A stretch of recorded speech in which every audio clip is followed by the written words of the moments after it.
Usted ha dicho hasta este momento algunas de las ideas y algunos de los hechos que se han desarrollado sobre los afrodescendientes. Pero me gustaría que nos hablara también de lo que falta. Hemos escuchado, por ejemplo, que a nivel de la enseñanza todavía falta inclusión. ¿Es así? Por supuesto que falta inclusión.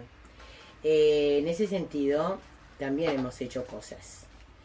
Existe en este momento, también a partir de este mecanismo de equidad racial, existe un grupo que trabaja justamente la inclusión de la dimensión étnico-racial y la no discriminación racial a nivel de la enseñanza.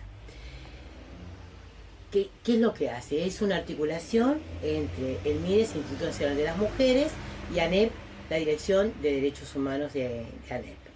Lo que se realizan son macrocapacitaciones a docentes de las 3 subsistemas de la enseñanza en tema de dimensión étnico-racial y género. Pero a su vez hemos implementado una serie de herramientas para que puedan utilizar en el aula. Una guía que va a salir dentro de los próximos meses, una guía para que los docentes puedan trabajar los temas de discriminación racial y racismo. Porque habitualmente lo que pasa con los docentes es que replican lo que están acostumbrados, y habitualmente cuando replican lo que hacen es más racismo y más discriminación. Por ejemplo, vamos a incluir, ¿y cómo hacemos? Y bueno, recordamos el Montevideo colonial y ponemos a los chiquitos afro o a los no afro, pero haciendo de elementos de servicios generales en general, y a los que no lo son, entonces son los señores. Eso se sigue manteniendo elementos de discriminación. Hoy por hoy, con esta guía que incluso tiene elementos para incluir a nivel de las ceibalitas, o sea que los niños van a poder trabajar estos elementos a nivel del país ceibal y van a llevar estos elementos a su propia casa. Pero para eso, y ahí viene lo que yo siento que es fundamental y que estamos haciendo con estas capacitaciones, pero que hay que ir a más, que los docentes tienen que estar profundamente capacitados en el tema, porque si no, el tema se transforma en un boomerang.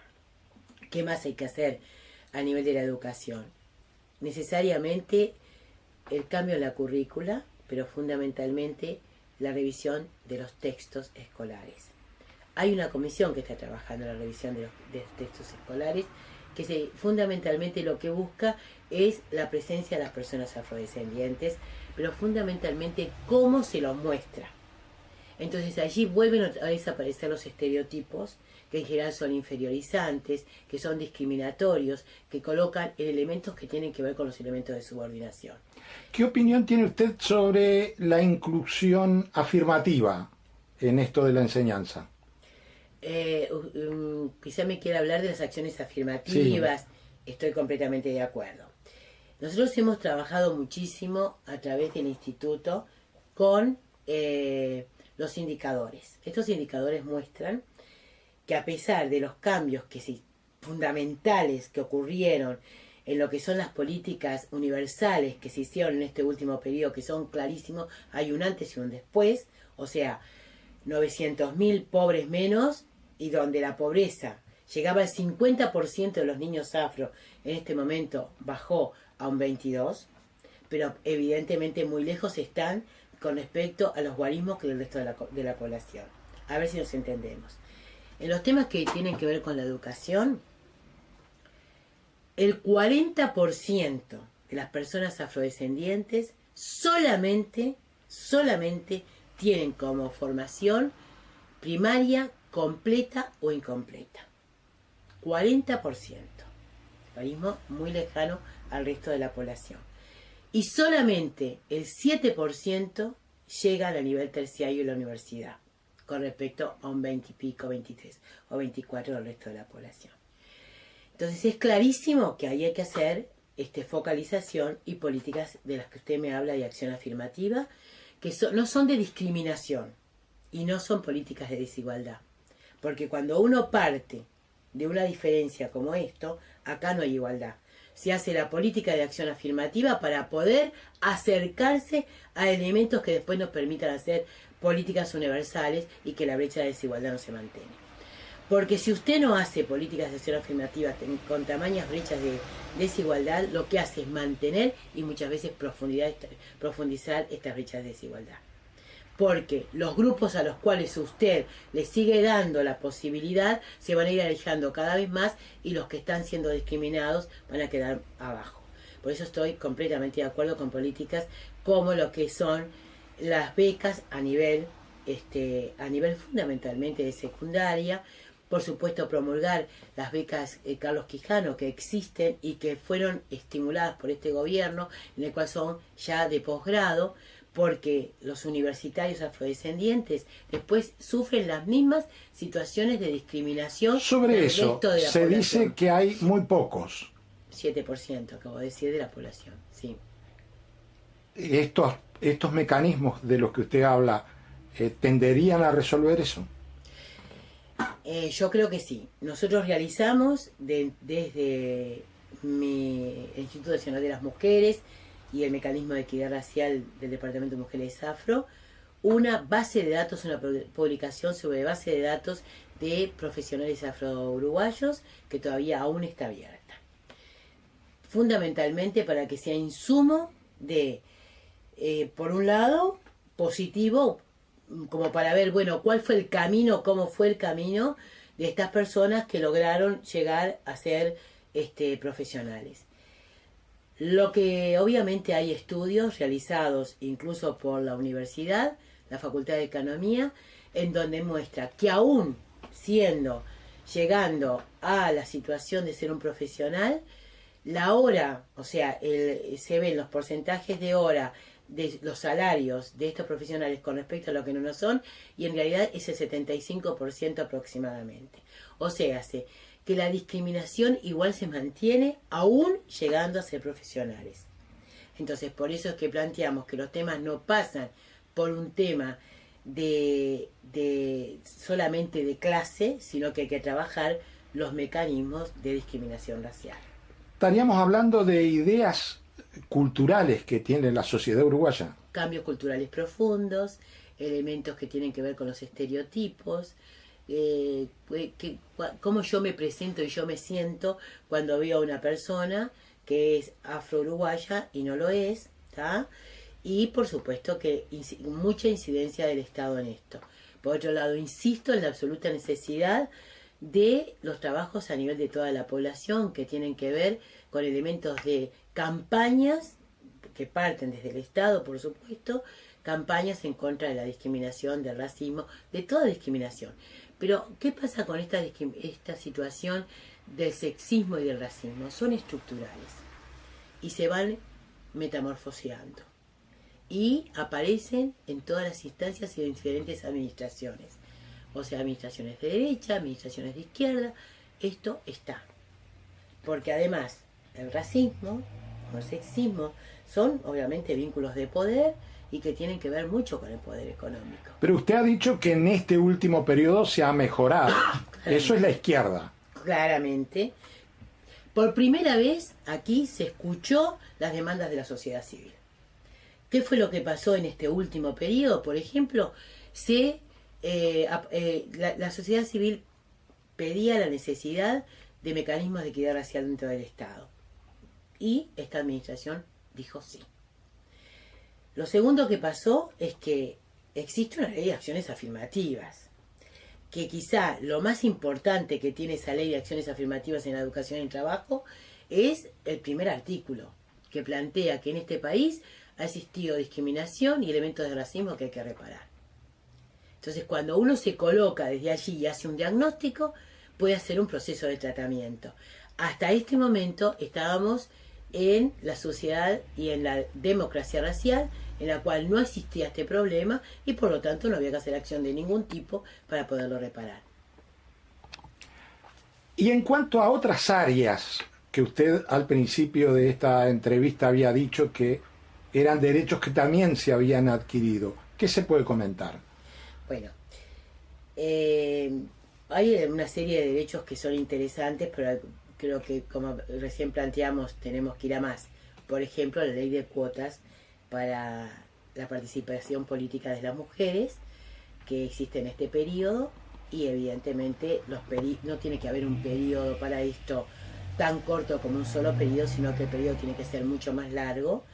Y desde ese lugar creo que es de suma importancia que trabajemos sabiendo perfectamente todo lo que las mujeres, porque esto es democracia.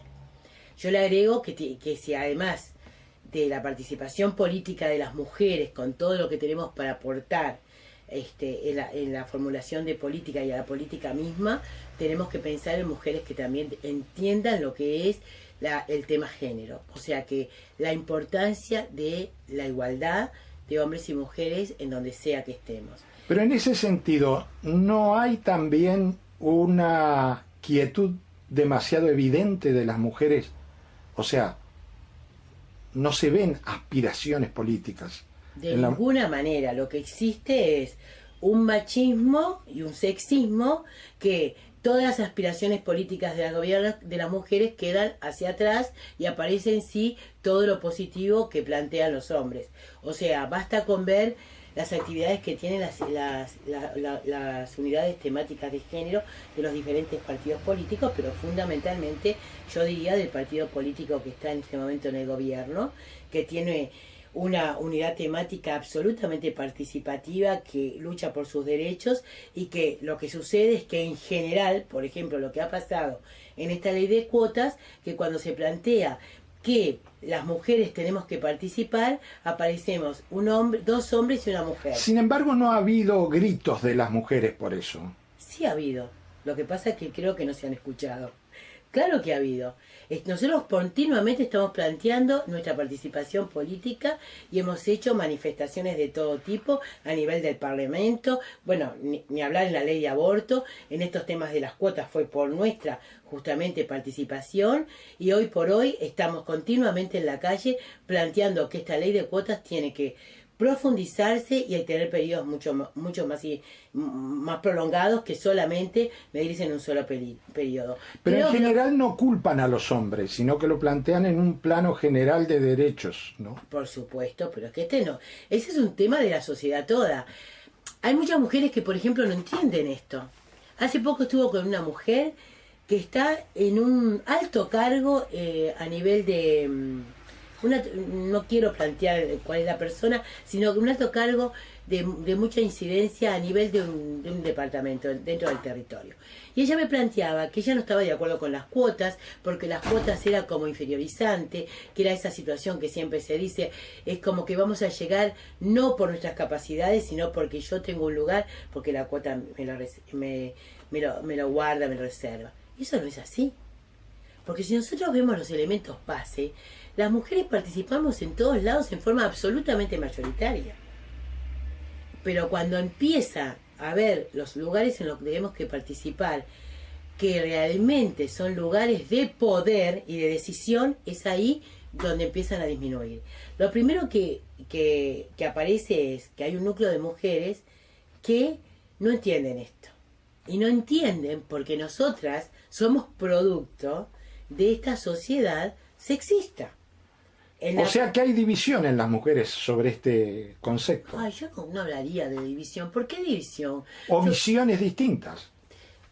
Yo creo que lo que existe es una necesidad de todavía ponernos las gafas para darnos cuenta en la situación de subordinación histórica que hemos estado. Hay muchas compañeras que no sienten eso. Hay incluso compañeras de muchos partidos políticos, también del partido político que está hoy en el gobierno, que tienen todavía la sensación esa y la situación de que en realidad el rol fundamental de la mujer es la maternidad. ¿Y cómo percibe usted en los jóvenes estos comportamientos? Creo que eso está cambiando.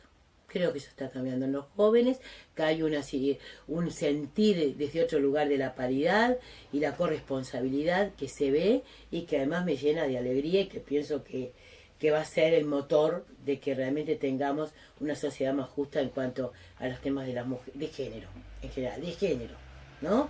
Y esto es un tema de hombres y de mujeres. Acá hay un tema que tiene que ver con las masculinidades y un tema que tiene que ver con el género, no solamente con las mujeres, ¿no? Hay una identidad de género, están todas las identidades, ¿no? Que tienen que ser también tomadas en cuenta y que también en estos últimos tiempos se han tomado en base a diferentes programas, fundamentalmente el MIDES lo tiene, pero lo han asumido otros organismos, en el cual, por ejemplo, el trabajo en profundidad con los temas de la inclusión, por ejemplo, de las personas trans, ha sido muy importante. Y sin embargo, en la campaña electoral que estamos cursando, no son centros importantes, relevantes estos, ¿verdad? Creo que sí. Creo que usted tiene razón, que se debe levantar más estos temas, que no se han levantado, así como tampoco se han levantado, y hay ciertos grupos que ya lo empezamos a levantar, los temas nada más y nada menos que la violencia de género y la violencia contra las mujeres. ¿Es responsabilidad de los dirigentes? ¿Es responsabilidad de ustedes? ¿Cuál es el problema? Y yo creo que los partidos políticos siguen teniendo estos temas en la agenda un poquito más abajo que otros, que son los que siempre se plantean, como los temas que tienen que ver de la economía, los temas de la seguridad y la educación, y son temas pero que deberían estar en primer nivel como estos mismos. El tema de la violencia de género, por ejemplo, es la violencia contra las mujeres, la causa primera de muerte de las mujeres en nuestro país. Y es un tema que, como usted bien dicho, tiene que estar tomado en la campaña y tienen que plantearse acciones. Más que acciones, hacer, es un eslogan pero es una realidad, que los derechos sean hechos, pero además que la legislación se cumpla. Porque la legislación está, y también se ha legislado muy bien en este periodo, cosa que no se hizo anteriormente con respecto a estos temas. El tema es que lo fundamental es que realmente se puedan cumplir lo que las leyes dicen. Entonces, bueno, yo creo que sí, que las mujeres están en la calle, pero creo que todavía no hay una respuesta a nivel político como realmente debería realizarse. Y los involucrados en todos estos factores que usted ha ido describiendo, ¿usted ve que se pueden dar cuenta del factor político ahora en las próximas elecciones? O sea, ¿sabrán elegir? Yo creo que la gente sabe elegir, sí. Yo creo que la gente sabe elegir. También creo que estamos en un marco de proceso. Hablamos de muchas cosas porque en realidad el tema de los derechos es algo, ay señor, tan importante, que hablamos de tantos panoramas, pero yo creo que la gente sabe elegir y que estamos en procesos.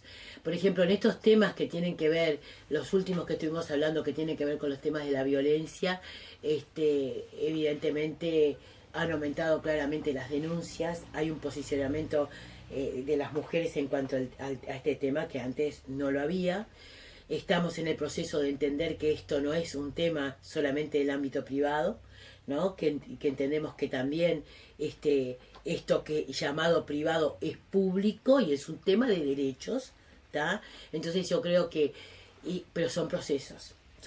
Todavía, por ejemplo, en este tema necesitamos la sanción pública.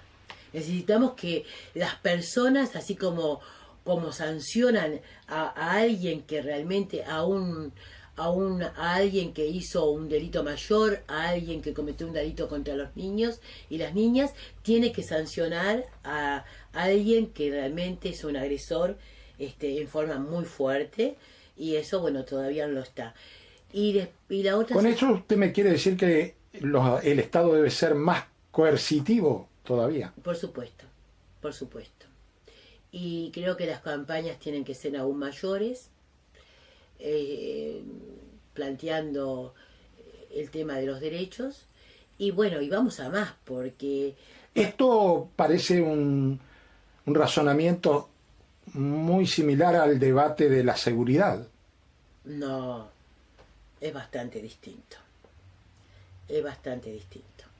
Los temas de la seguridad, yo creo que nosotros hemos avanzado muchísimo en los temas de seguridad. Lo que pasa que lo que se muestra es, digamos, el iceberg, pero el tema de la seguridad viene antes, viene de la injusticia social histórica. Estos son los chicos que antes comían pasto, y mucho antes estaban fuera totalmente marginalizados, y que hoy por hoy son ese producto. Y bueno, nosotros tenemos que trabajar en lo que es la génesis misma antes de resolver estos temas de la forma tan terrible que se está planteando, por ejemplo, bajando la edad de imputabilidad. No, yo creo que son temas distintos en cuanto a su tratamiento y en los momentos en los cuales estamos. No es lo mismo. ¿Queda algo que usted quiera decir y que estas preguntas mías no hayan llegado, no sean suficientes? A mí lo que yo siento es que me siento muy contenta, por un lado, muy en este proceso de paridad hacia la igualdad. En muchísimos derechos hemos avanzado, pero creo que desde ese lugar temas como es la diversidad sexual, el matrimonio igualitario, temas que tienen que ver, sí como no, con la despenalización del consumo de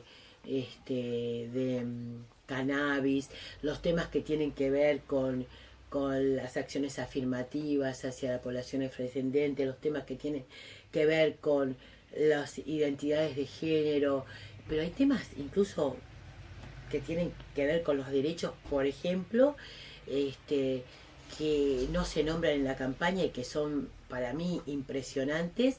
Por ejemplo, el hecho de que podamos ahora tener, y en forma gratuita, de que las parejas, por ejemplo, que son infértiles, puedan realmente darle una respuesta y poder también tener sus niños en fertilizaciones in vitro, que antes eran absolutamente negadas para las personas, solamente eran para las personas pudientes. O sea que a nivel de derechos hemos trabajado muchísimo y vamos a más. Yo lo que creo que todas estas cosas realmente tienen que ser mucho más informadas hacia la población, para que la población se pueda apoderar de estos derechos, y ahí también decir, bueno, estos son nuestros derechos que se han hecho, y tener una ciudadanía plena y poder disfrutar de la misma. Es de ese lugar que me veo. Muchas gracias por este diálogo. Gracias a ustedes.